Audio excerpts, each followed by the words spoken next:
This channel does not promote any violent, harmful, or illegal activities. All content provided by this channel is meant for an educational purpose only. Farakka আপনারা জানেন BDO অফিসের তাণ্ডব আর সেই তাণ্ডবে অবশেষে কড়া commission. এবার তৃণমূল বিধায়ক মনিরুল ইসলামের বিরুদ্ধে এফআইআর এর নির্দেশ।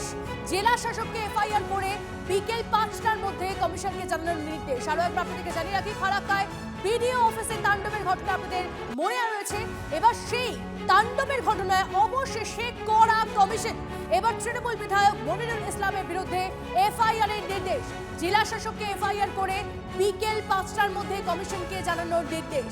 14 জানুয়ারি তৃণমূল বিধায়ক মনিরুল ইসলামের নেতৃত্বে বিডিও অফিসে তাণ্ডব চলে।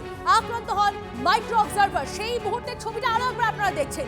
সেই দিনের সেই ছবি আরো একবার আপনারা দেখছেন, যেখানে তিনি উপস্থিত ছিলেন। তিনি তার সেই নির্দেশেই এই ঘটনা ঘটেছে। বিডিও অফিসে চলে তাণ্ডব। কি করে তিনি তাণ্ডব চালাতে পারেন, তার নির্দেশেই তাণ্ডব চলে, এই সমস্ত নিয়ে যখন প্রশ্ন উঠছিল তার মধ্যেই খবর আসছে কড়া কমিশন। এবার তৃণমূল বিধায়ক মনিরুল ইসলামের বিরুদ্ধে এফআইআর এর নির্দেশ। জেলা শাসককে এফআইআর করে বিকেল 5টার মধ্যে কমিশনকে জানানোর নির্দেশ। সেই দিনের সেই ছবি আরো একবার দেখছেন আপনারা। মার্ক করে আমরা দেখাচ্ছি আপনাদেরকে। মার্ক করে আপনারা দেখছেন মনিরুল ইসলাম তিনি উপস্থিত ছিলেন। তার নির্দেশেই এই বিক্ষোভ চলে, এই তাণ্ডব চলে বলে অভিযোগ সামনে এসেছিল।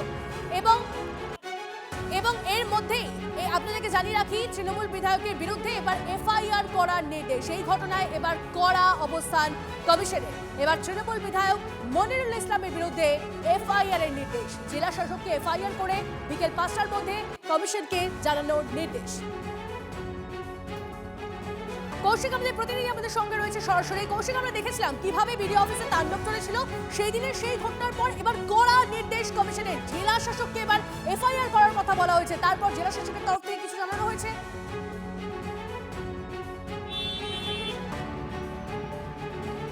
দেখো, জেলা শাসকের সঙ্গে এই বিষয়ে যোগাযোগ করা হলে তিনি কিন্তু এখনো কোনো উত্তর দিতে চাননি। তবে তিনি বলেছেন নির্বাচন প্রক্রিয়ায় যে নির্দেশ আসবে সেই নির্দেশ তিনি কিন্তু মেনে চলবেন।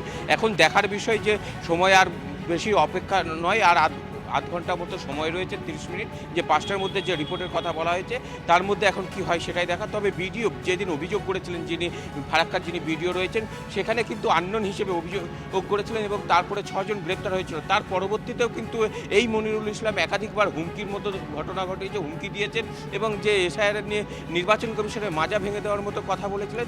সেই জায়গা থেকে দাঁড়িয়ে কি পদক্ষেপ নেয় যে জেলা শাসকের, তুমি যেমন বললে হুমকির কথা বললে, সেদিন সেই তাণ্ডবের পরে হুঁশিয়ারি সুরে ঠিক কি বলেছিলেন তৃণমূল বিধায়ক মনিরুল ইসলাম, শোনানো যাক। হিন্দু ভাইরা আমাকে বলেছে যে আমি আমার বাপের নাম বললাম না, তখন উনি বলছেন আপনার কিছু লাগবে না।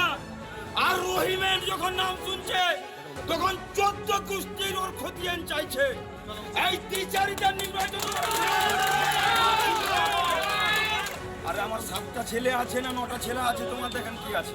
হ্যাঁ, তোমার দেখার কি আছে? নির্বাচন কমিশনার এই যে আন্দোলন চলছে, এই আন্দোলনে যদি আমরা সুরাহ না পাই, এই যে ধর্ণা লাগলো, একটিও কাগজ আমরা দেখাবো না। তুমি জনগণের ভোট নিয়ে প্রধানমন্ত্রী হয়েছো, স্বরাষ্ট্রমন্ত্রী হয়েছো, তুমি আধার কার্ডের মান্যতা দিবে না, তুমি ভোটার কার্ডের মান্যতা দিবে না, তুমি রেশন কার্ডের মান্যতা দিবে না। জনসাধারণ করেছে এটা। ঠান্ডা আছে কোথাও? আপনারা শুনলেন, তাণ্ডবের পরেই তার নিশানায় শুধু নির্বাচন কমিশনই নয়, তার পাশাপাশি তিনি প্রধানমন্ত্রী, স্বরাষ্ট্রমন্ত্রী তাদেরকেও নিশানা করলেন। শুধু বিডিও অফিসে তাণ্ডবের দিনই নয়, তারপরেও নির্বাচন কমিশনকে হুঁশিয়ারি দিয়েছেন তৃণমূল বিধায়ক মনিরুল ইসলাম। ফাইনাল লিস্ট ঠিকঠাক না বেরোলে আগুন জ্বলবে, এইভাবেই হুঁশিয়ারি দিয়েছেন ফারাক্কার শাসক বিধায়ক। এই ঝান্ডা কমছি, ঝান্ডা চলবে না, লাঠিতে ভাঙতে হবে, লাঠিতে। কোমরকে ঢিলা করে দিতে হবে নির্বাচন কমিশনে। পাতাল থেকে ছেঁচিয়ে বের করবো। শুধু ইশারায় বলবো ফাইনাল লিস্ট বের হবে, তখন কিন্তু যদি সব ঠিকঠাক হয়, আর নচেত দেখবেন চারদিকে আগুনে আগুন জ্বলছে, কিচ্ছু করার নেই। এই ধূপ ধূপ করে মরার চাইতে লড়াই করে মরা আমি মনে করি জীবনের সার্থক।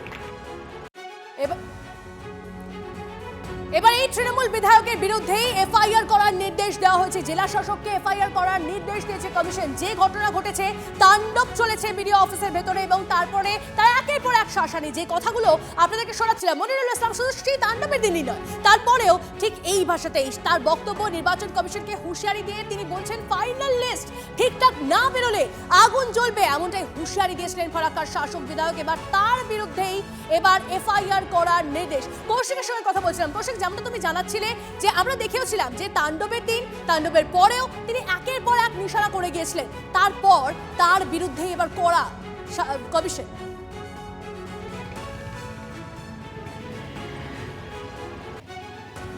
দেখো, একদমই তাই। প্রথম দিন থেকে কিন্তু প্রশ্ন উঠেছিল যে তার বিরুদ্ধে কেন ব্যবস্থা নেওয়া হলো না। তার উপস্থিতিতে যে ঘটনা ঘটেছে, তিনি যেভাবে গেছেন, যে বিডিও অফিসে ঢুকে ভাঙচুর, মারধরের মতো ঘটনা, আহত হয়েছিলেন একজন যিনি মাইক্রো অবজারভার ছিলেন, সেই মাইক্রো অবজারভার আহত হয়েছেন। অথচ সেই জায়গায় যিনি বিডিও স্থানীয় ফারাক্কার, তিনি অভিযোগ করেছিলেন যে আননোন বলে। সেই জায়গায় প্রথম থেকেই প্রশ্ন উঠতে শুরু করেছিল। সেই প্রশ্ন বিরোধীরা যেমন তুলেছিল, সেই প্রশ্ন আমরাও দেখিয়েছিলাম যে কেন একজন বিধায়কের বিরুদ্ধে ব্যবস্থা নেওয়া হলো না। শেষমেশ কিন্তু নির্বাচন কমিশন যেমনটা নির্দেশ দিয়েছে, সেক্ষেত্রে যে মনিরুল ইসলামের বিরুদ্ধে এফআইআর বা অভিযোগ করার নির্দেশ দিয়েছে, সেটি 5টার মধ্যে রিপোর্ট। সেটা এখন দেখার বিষয় রয়েছে আদৌ কি সেই অভিযোগ করে কিনা। কারণ এর আগে কিন্তু এই ইআরওদের বিরুদ্ধে ব্যবস্থা নেওয়ার কথা বললেও সেই অর্থে কিন্তু ব্যবস্থা নেওয়া হয়নি। রাজ্যে অন্য প্রান্তে সেই ঘটনাও কিন্তু রয়েছে। সেক্ষেত্রে একজন তৃণমূল বিধায়ক, যিনি শাসক দলের বিধায়ক, তার বিরুদ্ধে আদৌ কি ব্যবস্থা নেয়, তার বিরুদ্ধে কি আদৌ এফআইআর হয়, সেই বিষয়টা কিন্তু এখন দেখার রয়েছে। কারণ কি সিদ্ধান্ত নেয় শেষমেশ।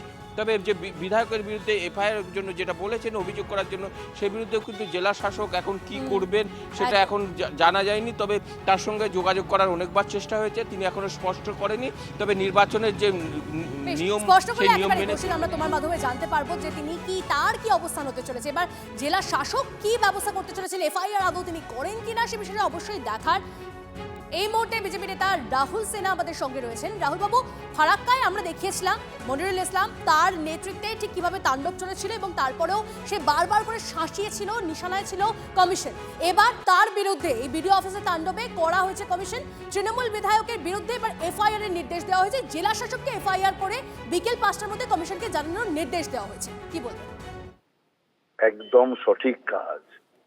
এতে বোঝা গেল যে রাজ্য সরকার কিভাবে এই জাতীয় হিংসাকারীদের, সন্ত্রাসবাদী এমএলএ কে কিভাবে শরণ দিচ্ছে। 6 জন গ্রেপ্তার হলো, তাদের বিরুদ্ধে হালকা মামলা রুজু হলো, তারা ছাড়া পেল। তৃণমূল কংগ্রেস তাদের মালা দিয়ে বরণ করে নিয়ে গেল, অর্থাৎ বুঝিয়ে দিল সন্ত্রাসবাদ যারা করবে তারা তৃণমূলের মালা পাওয়ার যোগ্য। আর মনিরুলের নাম এফআইআরেই রইল না। যার নেতৃত্বে হামলা হলো, যিনি বারবার প্রকাশ্যে বিবৃতি দিলেন, উত্তেজক বিবৃতি দিলেন, হামলায় নেতৃত্ব দিলেন, সমস্ত টিভি ফুটেজের পরেও দেখা গেল গ্রেপ্তার তো দূরের কথা, এফআইআর লিস্টে মনিরুলের নাম নেই। এই যে অবস্থা চলছে, এর থেকেই বোঝা যাচ্ছে এই সরকারটাই এই হামলা করাচ্ছে। অতএব ইলেকশন কমিশন যে কড়া হাতে পদক্ষেপ নিয়েছে, আমরা সেই পদক্ষেপকে সমর্থন করি এবং আমি মনে করি এইভাবেই ইলেকশন কমিশনকে পদক্ষেপ নিতে হবে। তবেই এইখানে মানুষের মধ্যে বিশ্বাস এবং ভয়ের বাতাবরণ অনেকটা কাটবে। বেশ, অনেক ধন্যবাদ আমাদের প্রতিক্রিয়া দেওয়ার জন্য। এতগুলো ঘটনা লাগাতার ঘটেছে, হুঁশিয়ারি দিয়েছে, শাসিয়েছে এই মনিরুল। তারপর আজ যখন তার সঙ্গে আমাদের কথা হয়, সে কি জানায় শোনাবো আপনাদের। আমার জানা নেই, আমি কি বলবো। আইনের পথে চলবে, বিচার ব্যবস্থা সবার জন্য খোলা আছে।